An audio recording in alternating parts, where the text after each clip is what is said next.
नमस्कार साथियों, welcome to बाबा बाजार यूट्यूब चैनल। और आज के इस वीडियो में डिस्कशन करने वाले हैं FCS software solution limited share price, और वो भी फुल्ली डिस्कशन करने वाले हैं। तो जिन्होंने पैसे लगा रखे एफसीएस में उनके लिए वीडियो काफ़ी इंपॉर्टेंट है।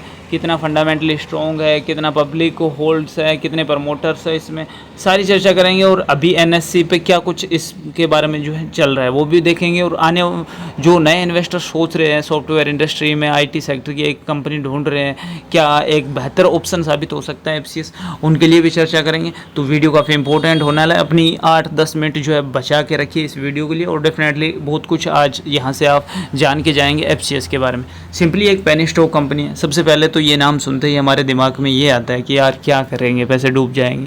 हाँ, लेकिन होता है 85% चांसेस ये रहते हैं कि पेनी स्टॉक कंपनियां, जिन्हें हम रद्दी कंपनी भी मानते हैं, ऐसी कंपनियां जिस पे जो है कोई भी बड़े इन्वेस्टर या फिर कोई भी बड़ी जो है संस्था जिन पे ट्रस्ट नहीं करते, ना अपना पैसा लगाते हैं, और ना ही गवर्नमेंट जो है उनमें कोई जो है हाथ पाँव लगाते हैं।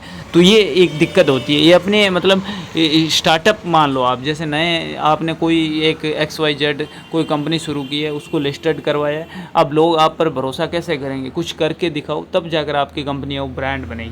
ऐसे ही एफसीएस सॉफ्टवेयर एक जो है आईटी सेक्टर की कंपनी है, आप सिंपली मान सकते हैं सॉफ्टवेयर इंडस्ट्रीज। और इन फ्यूचर एक अच्छे सेक्टर को लेकर ये चल रही है, क्योंकि आने वाले सेक्टर में हम सभी को पता है आईटी की कितनी ज़रूरत पड़ने वाली है। और इन फ्यूचर पूरा फ्यूचर ही मान लो आप जो है सॉफ्टवेयर इंडस्ट्री के आसपास ही घूमने वाला है। तो यहाँ पर अगर आज की बात की जाए तो एफसीएस है वो अभी डाउन चल रहा है, और साफ आपको दिख रहा है यहाँ पर 2.15% की बड़ी गिरावट आई है। और एक साल में अगर देखें तो ₹6.65 तक ये ट्रेड हुआ है एफसीएस। और यहाँ पर आज भी 9 पैसे का अभी नुकसान दे चुका ओवरऑल। अभी तो पूरे दिन का सेशंस बाकी है। पिछले 5 दिनों में यही उतार चढ़ाव यहाँ पर एफसीएस को फेस करने पड़े हैं। वहीं अगर यहाँ पर एक महीने का एनालिसिस निकाले तो मात्र 6% का हल्का सा यहाँ पर इन्वेस्टर को सांस की राहत की सांस मिली है, कि उनको हल्का सा यहाँ पर 23 पैसे का प्रॉफिट भी जनरेट करके दिया है। अभी हाल ही में करंट में देखिए तो एफसीएस से रिलेटेड कोई यहाँ पर न्यूज़ शो नहीं हो रही है। ना तो कंपनी ने ऐसी कोई डील की है, ना ही कुछ जो है इन्वेस्टर को प्रॉफिट हुआ है, ना ही कोई जो है बड़ा कोई जो प्रोजेक्ट हाथ लगा हो जिससे कि यहाँ पर बताने जैसा हो। लेकिन अभी कंपनी के अगर मार्च वाले क्वार्टर फाइनल रिजल्ट की बात करें तो कंपनी ने बड़ा यहाँ पर लॉस दिया है। नेट इनकम 953% तक गिर गया, और नेट प्रॉफिट मार्जिन भी 850% की बड़ी जो है भारी मार्जिन से जो है गिरावट फेस कर रहा है।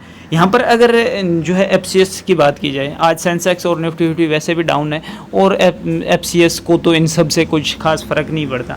अगर यहाँ पर देखा जाए एफसीएस के बारे में कि जो एनएससी पर अगर हम खोलते हैं एफसीएस को, तो आपको दिख रहा होगा कि टोटल इसके पास कितनी अभी जो है ट्रेड वॉल्यूम्स है, यानी कितनी ट्रेड वॉल्यूम्स है अगर देखें तो 53 पॉइंट जो है यहाँ पर 94 लाख जो है इसके पास टोटल ट्रेड वैल्यू है। यानी अगर करोड्स में बात करें 2.23 करोड़ रुपए जो है इसकी ट्रेड टोटल वॉल्यूम्स है इसके पास, शेयर क्वांटिटीज़। वहीं अगर देखा जाए मार्केट कैप अभी 699 करोड़ यानी 700 करोड़ आप मान सकते हैं। और वहीं अगर देखा जाए इसके पास एक साल का हाईएस्ट मैंने आपको बताया ₹6.65 तक ये ट्रेड हुआ है, और एक साल में लोएस्ट ये ₹2.10 तक आ गया था। तो यहाँ से वापस इसने रिकवरी की है, बढ़िया बात है। अगर एनएससी पर लिस्टेड की बात करें तो ये 21 सितंबर 2005 को जो है लिस्टेड हुआ था। अगर फेस वैल्यू की बात की जाए तो ₹1 है। अब यहाँ पर दिक्कत यहाँ आ रही है बाइंग क्वांटिटी और सेल क्वांटिटी। यानी बाइंग क्वांटिटी से तो कहीं ज़्यादा जो है सेल क्वांटिटीज़ हैं। यानी अगर बाइंग्स इसकी हो रही है 11,72,734 इसकी क्वांटिटीज़ जैसे लोग खरीद रहे हैं, लेकिन बेच कितने रहे? 34,11,718 लोग ये सोच रहे हैं कि यहाँ से निकल जाए। तो ये यहाँ पर सबसे बड़ा जो है सिर दर्द एफसीएस के लिए यही बन रहा है कि जो है इसके पास बायर्स नहीं आ रहे, और जो है जो भी बायर्स हैं वो सेल करने की जल्दी में है। इसी वजह से यहाँ पर जो है एक स्टेबिलिटी बरकरार नहीं रख पा रही है। बेसिक इंडस्ट्री की बात करें तो आईटी जो है सर्विस है, मैंने आपको बताया। वहीं अगर एफसीएस की बात की जाए तो एफसीएस में कितना कुछ जो है पैसा किसका लगा है, ये अगर सारी बात की जाए कि एफसीएस जो है एक्चुअल में जो है मान लो इम्पैक्ट कोस्ट यहाँ पर 0.78 दिखा रहा है, फेस वैल्यू मैंने आपको बताई है, लेकिन इसमें पब्लिक का 80% तक जो है पैसा लगा हुआ है। अगर बात की जाए एफसीएस में यहाँ पर जो है यहाँ सारी इन्वेस्टर की डिटेल दी हुई है। गौर करने वाली बात यहाँ पर ये आती है कि सबसे ज़्यादा इन्वेस्टर ने पैसे लगाए हैं या फिर म्यूचुअल फंड्स वगैरह फिल्स ने लगाए हैं, गवर्नमेंट ने लगाए हैं, पब्लिक ने लगाए हैं। यहाँ पर ये चार मोस्ट जो है जो कैटेगरी होती है कि कहाँ से इन्वेस्टर आ रहे हैं कंपनी के पास। तो सबसे पहले अगर देखा जाए प्रमोटर्स की बात की जाए तो ये मार्च में भी 19% थे और जून वाला जो 2022 वाला क्वार्टर फाइनल आया उसमें भी इतने ही थे और अभी भी जो है इतने ही है। अभी जो मार्च वाला 2024 वाला क्वार्टर फाइनल रिजल्ट आया यानी इसमें कोई फ़र्क नहीं पड़ा है। और जो है पब्लिक की बात की जाए सबसे मोस्ट इम्पोर्टेंट, क्योंकि पब्लिक जो इसके इन्वेस्टर हैं वो 80.27% है। ये यहाँ पर थोड़ा सा उतार चढ़ाव हुआ है क्योंकि पिछला जो दिसंबर वाला क्वार्टर फाइनल रिजल्ट आया था उसमें 80.30 जो है % पब्लिक की हिस्सेदारी थी और अभी 80.27% जो है पब्लिक की हिस्सेदारी है, यानी थोड़ी सी पब्लिक यहाँ पर कम हुई है।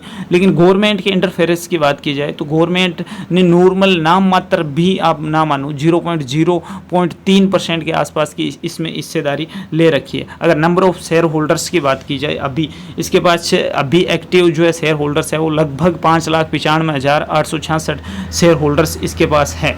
वहीं अगर FCS की बात की जाए तो हम सभी को पता है कि लॉन्ग टर्म के लिए जो है हो सकता है कि एक ठीक ठाक शेयर जो आप मान सकते हैं, लेकिन उतना अगर फंडामेंटली देखा जाए तो उतना स्ट्रॉन्ग नहीं है।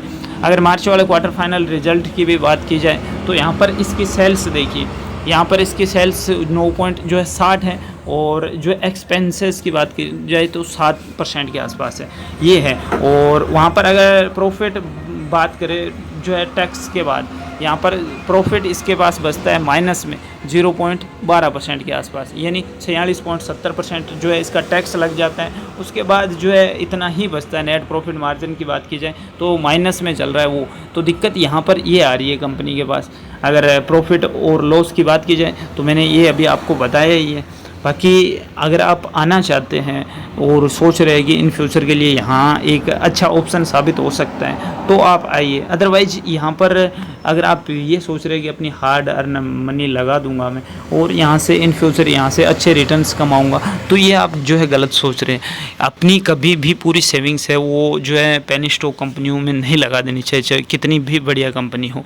आप इसमें हाँ 5 या 10 मैक्सिमम 10% अपनी जो है सेविंग्स लगा सकते हैं, वो भी लॉन्ग टर्म के लिए। FCS भी हो सकता है कि फंडामेंटली आगे जाकर और कुछ बेहतर करे और आने वाले टाइम्स में आपको यहाँ से रिटर्न्स आए। लेकिन अभी जिस हिसाब से ये परफॉर्मेंस दे रहा है उतना ग्रो नहीं कर पा रहा है जिसकी यहाँ पर डिमांड है। अगर हाँ हम सभी को पता है कि ये एक मल्टीबैगर कंपनी है, लेकिन अगर हम स्क्रीनर पर भी जो है मल्टीबैगर स्मॉल स्टॉक ढूंढते हैं तो उसमें FCS का अगर नाम आप देखते हैं तो FCS जो है 17वें नंबर पर आता है अभी रैंकिंग में। और ओवरऑल अगर यहाँ पर अगर आप कुछ और जो है अच्छे पेनी स्टॉक्स जो मल्टीबैगर बने हैं या फिर जिन्होंने अच्छे रिटर्न्स दिए हैं उनके बारे में रिसर्च करना चाहते हैं तो यहाँ पर ये आपको मिल जाएगा। स्क्रीनर पर CO कोस्ट हो गया, 2 नंबर पर है इंट्रा, तीसरे पर है विनी और ग्लोब टेक्सटाइल भी इनमें से एक आता है। डेफिनेटली ग्लोब टेक्सटाइल पर भी मैंने जो है वीडियोज़ किए हैं। इन्वेंचर ग्रोथ भी आता है, लेकिन अभी कुछ ऐसे पेनी स्टॉक है ये इनमें से भी जिन्होंने जो है डुबो रखा है। तो अब सारा कुछ डिस्कशन होने के बाद आप क्या सोचते हैं, क्या इसमें इन्वेस्टमेंट करते हैं या नहीं करते हैं, कितने टाइम्स के लिए करते हैं, वो आप पर डिपेंड करता है। एज ए एडवाइज़र मेरा काम जो है मैंने आपको बता दिए कि कंपनी के बारे में डिटेल से एनालिसिस मैंने आपको बता दिए। बहुत सारे जो है कमेंट्स आ रहे थे सर FCS के बारे में बताइए, क्या इन फ्यूचर भी एक मल्टीबैगर बन सकता है। और डेफिनेटली हाँ, इसने मैक्सिमम टाइम्स में बहुत सारे रिटर्न्स दिए, इसमें कोई दो राय नहीं है। लेकिन यहाँ पर थोड़े से आंकड़े हैं वो डरावने हैं कि पब्लिक जो है ज़्यादा इसमें प्रमोटर्स अगर ज़्यादा होते तो भी कुछ कह सकते थे। लेकिन अभी यहाँ पर थोड़ा सा स्ट्रॉन्ग होने की ज़रूरत है कंपनी को। डेफिनेटली बहुत कुछ सुधार करने की भी ज़रूरत है। मैंने आपको सारा कुछ बता ही दिया है इस पर। बाकी अभी भी डेब्ट है, कर्ज है कंपनी पर। बाकी देखते हैं कि आज कैसा कुछ एनालिसिस हो पाता है और पूरे दिन कैसा सेशंस चलता है और इस वीक में क्या रुझान रहते हैं FCS के, तो वो सारी चर्चा हम जो है नेक्स्ट वीडियो में कर लेंगे।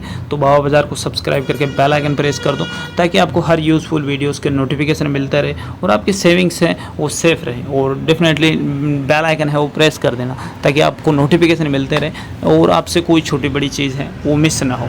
और मैं हमेशा हर बार हर वीडियो में कहता हूँ कि पेनी स्टॉक कंपनी को ज़्यादा सीरियस नहीं लेना चाहिए, उतनी ही जो है अपनी सेविंग्स लगानी चाहिए जितनी आप डुबोने की हैसियत रखते हो, या फिर आप ये कह के जाने दे सकते हो कि यार कोई ना, इतना तो चलता है। तो मिलते हैं नेक्स्ट वीडियो में, तब तक अपना ख्याल रखिए। जय हिंद, वंदे मातरम।